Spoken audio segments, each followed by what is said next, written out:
जय श्री कृष्ण। आज हम श्रीमद् भागवत एकादश स्कंद को 7वां अध्याय प्रारंभ करने जा रहा हूँ। इसमें हम आज अष्टगुरु का विषय वर्णन के बारे में हम श्रवण करेंगे। देह ज्ञान उद्धव बही को कहो चरित्र अवधूत, यह 7वां अध्याय में अष्ट गुरुन कर सूत।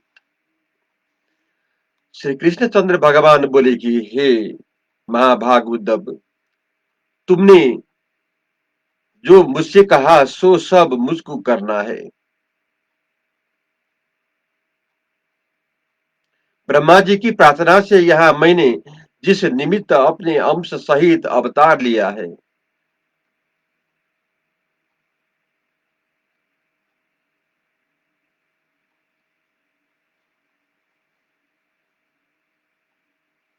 अब सब देवताओं का कार्य सिद्धि कर चुका हूँ। विप्र साप से दग्ध हुआ यह कुल परस्पर कलह से नाश हो जाएगा और इस द्वारकापुरी को आज से 7वें दिन समुद्र डुबा देंगे।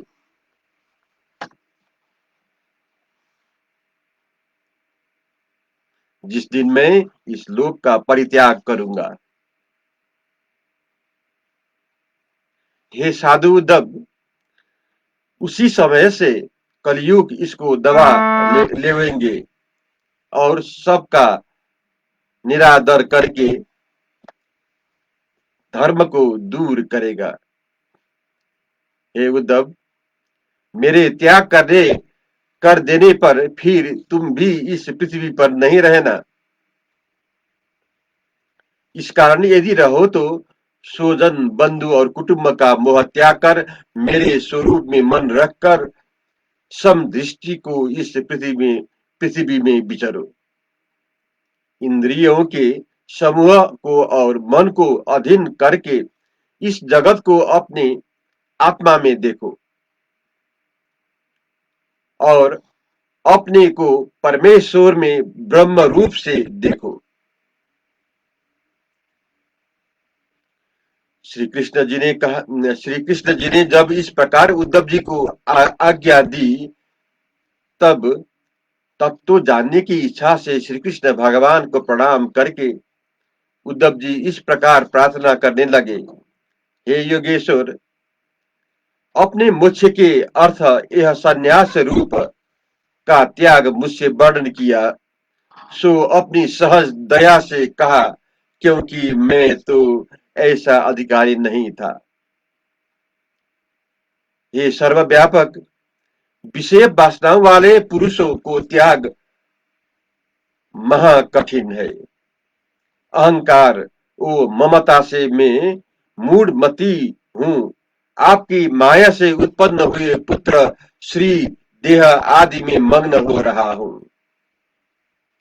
इस कारण हे भगवान, आपके इस कथन को मैं आपका दास जिस प्रकार बिना परिश्रम समझ सकूं, उसी प्रकार आप मुझको शिक्षा दीजिए।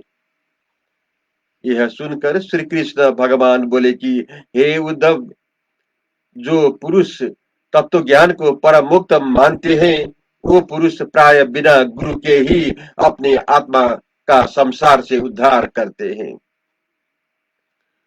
पशु आदि की अपेक्षा मनुष्य के शरीर में आत्मा अधिक प्रत्यक्ष होती है। इससे मनुष्य का शरीर मुझको बहुत प्यारा है। इस मनुष्य शरीर में जो सावधान है, सो अहंकार आदि को से रहित मुझको प्रकट ढूंढ लेते हैं।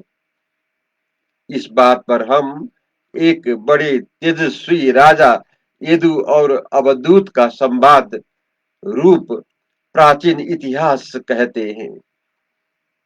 अवधूत अवधूत वेश धारण किए महापंडित सर्वदा यौवना अवस्था वाले गुरु दत्तात्रेय जी को देखकर राजा यदु ने इस रीति से पूछा, ब्राह्मण, जो कुछ भी कर्म नहीं करते, ऐसे आपको इस प्रकार सर्वलोकों से विलक्षण और निपुण वृद्धि कहाँ से प्राप्त हुई?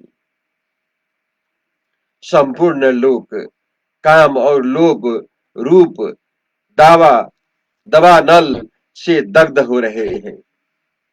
उनमें आप अग्नि से मुक्त होकर गंगा जल में खड़े हाथी के समान कुछ भी ताप को प्राप्त नहीं होते। ऐसा परम आनंद आपको कहां से प्राप्त हुआ? हे ब्राह्मण, आप विषय भोग से रहित और कलह आदि से शून्य हो, आनंद स्वरूप हो। इस कारण हम आपसे पूछते हैं कि आपके आनंद का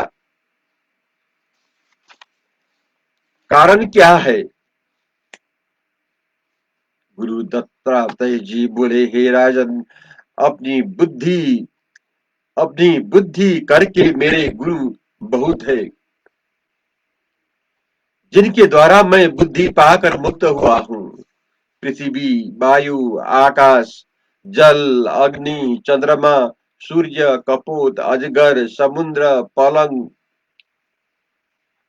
शहद की मक्खी, हाथी, शहद शहद ले जाने वाला हिरण, मीन, बेश्या, कुररी, बालक, कुमारी, बाण बनाने वाला सांप, मकड़ी और भौरा, ये राजा यदु मैंने यह 24 गुरु से बन किए। पहले पृथ्वी से क्षमा सीखी है। पृथ्वी को सब लोग खुद खुदते हैं, परंतु तो भी यह अपने नेम को चलाए मान नहीं होती और सदा परोपकार करने वाली है। उसी प्रकार योगी क्षमाशील व परोपकारी है। वायु दो प्रकार की है, एक तो प्राण रूप है, दूसरी बाहिरी फिरती है। सो जैसे आहार मात्र से प्रसन्न रहते हैं और इंद्रियों के भोग नहीं चाहते, इसी प्रकार मुनिजन भी रहे। जैसे वायु सर्वत्र बहती है पर कहीं आसक्त नहीं होती, इसी प्रकार योगीराज भी शीत उष्ण आदि नाना धर्म वाले विषय भोग करते भी आसक्त नहीं होते। जिस प्रकार आकाश सब में व्याप्त है और बड़ा है, परंतु घट में छोटा दिखा पड़ता है, सो घट से आकाश का कुछ संबंध नहीं, क्योंकि वो निर्विकार है। तैसे ही आत्मा इस देह में है और वह सर्वत्र है। अब जो जल से सीखा, सो कहते हैं कि जैसे जल अपने स्वभाव से ही निर्मल, मधुर, स्निग्ध, मनुष्यों की पवित्र करने वाला दर्शन, स्पर्श वो कीर्तन में मनुष्य को प्रसन्न करता है, इसी प्रकार मुनिजन को भी होना योग्य है। जिस प्रकार अग्नि तेजस्वी है, अपने तेज से प्रकाशित है, अत्यंत दुस्सह है, इसी प्रकार मुनीश्वर भी हो। चंद्रमा से जो सिखाए सो वर्णन करते हैं। जैसे चंद्रमा का मंडल सदा पूर्ण एक रूप, नित्य वृद्धि और क्षय कलाओं का है, इसी प्रकार आत्मा एक रूप है, अप्रकट गति काल से जन्म मरण आदि भाव देह को होते हैं, आत्मा को नहीं। अब सूर्य से जो शिक्षा ग्रहण की, सो कहते हैं। जैसे सूर्य अपनी किरणों से जल सोखता है और फिर वर्षा समय वही जल छोड़ता है, परंतु उसमें आसक्त नहीं। ऐसे ही योगी जन को भी योग्य है कि इंद्रियों से अपेक्षित पदार्थों को ग्रहण करे और कोई याचना निमित्त आवे तो तत्काल दे दे। तथा जैसे आकाश में सूर्य अपने स्वरूप में रहता है और एक ही है, परंतु जल आदि में प्रतिबिंब पड़ने से अनेक रूप दिखता है, इसी प्रकार आत्मा स्वरूप से भिन्न नहीं है। देह आदियों में व्याप्त होने स्थूल बुद्धि वालों को अनेक रूप से प्रतीत होता है। अब कपूत से जो शिक्षा ग्रहण की, सो कहते हैं किसी पुरुष को किसी स्थान में अति प्रीति व अति रमन करने आदि में अति आसक्ति नहीं करनी चाहिए। करे तो दिन हो कपोत की भांति क्लेशित होए। एक वन में कपोत कपोती का जोड़ा सुख पूर्वक निवास करता था। कुछ काल उपरांत कपोती गर्भवती हुई और उसने समय पाकर अंडे दिए। भगवान कृप भगवान कृपा से उन अंडों में से कपोत कपोती को सुख देने वाले सुंदर बच्चे निकले। एक दिवस कपोत कपोती बच्चों को आनंद पूर्वक खेलता छोड़कर भोजन की तलाश में गए। लौटने पर उन्होंने देखा कि सब बच्चे एक दुष्ट बहेलिये के जाल में फंसकर छटपटा रहे हैं। कपोती अत्यंत दुखित होकर स्वयं जाल में गिर पड़ी। तब मोह रूपी अंधकार से ग्रसित वह कपोत भी जाल में स्वयं फंस गया।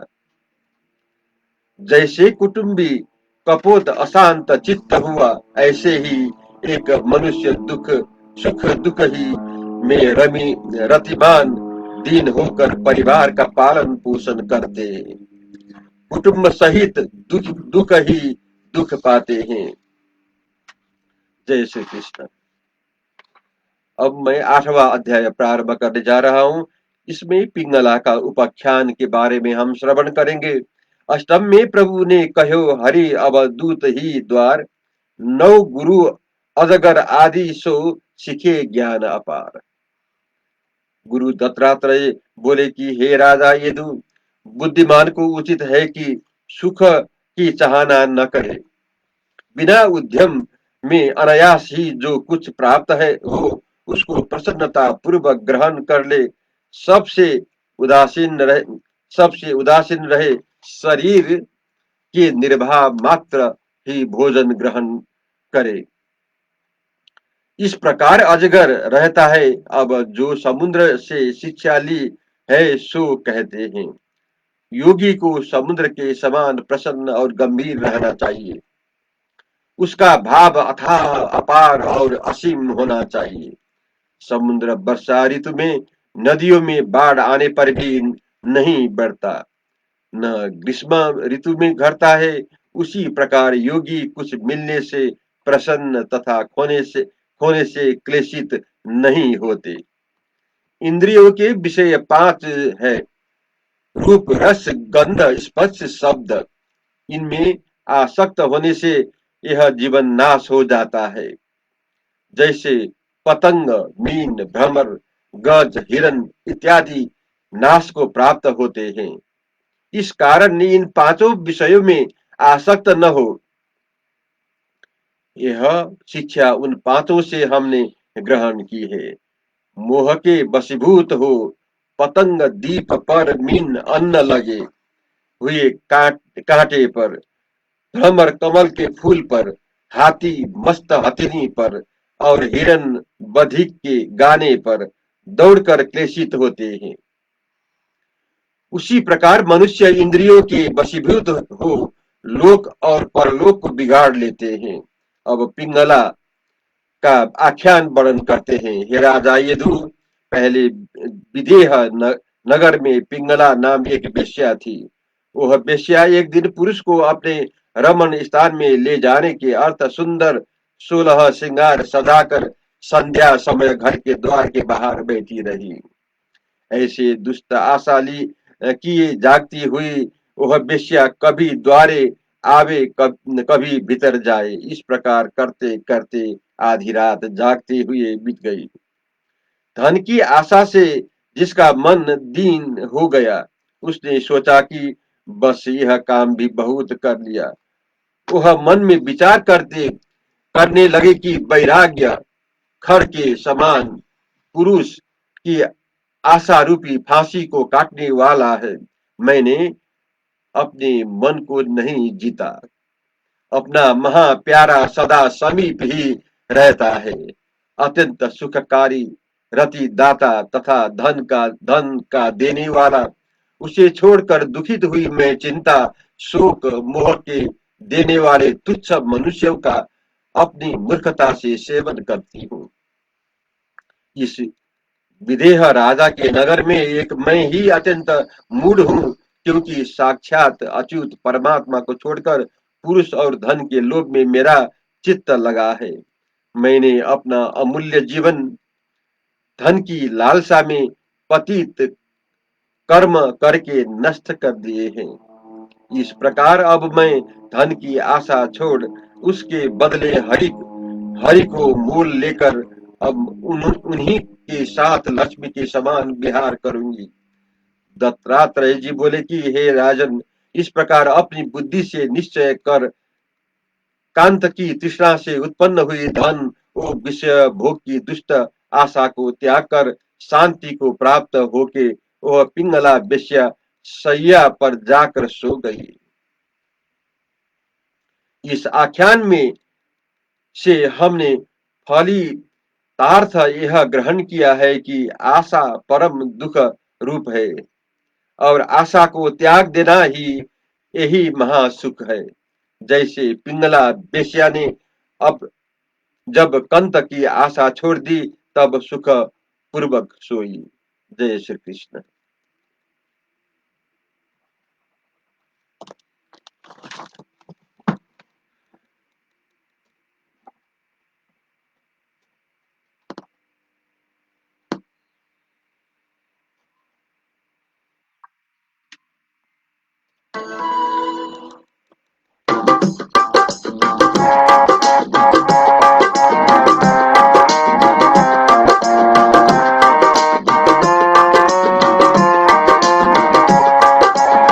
श्री कृष्ण गोविंद हरे मुरारे, हे नाथ नारायण वासुदेवा। श्री कृष्ण गोविंद हरे मुरारे, हे नाथ नारायण वासुदेवा। एकमात्र स्वामी सखा हमारे, एकमात्र स्वामी सखा हमारे।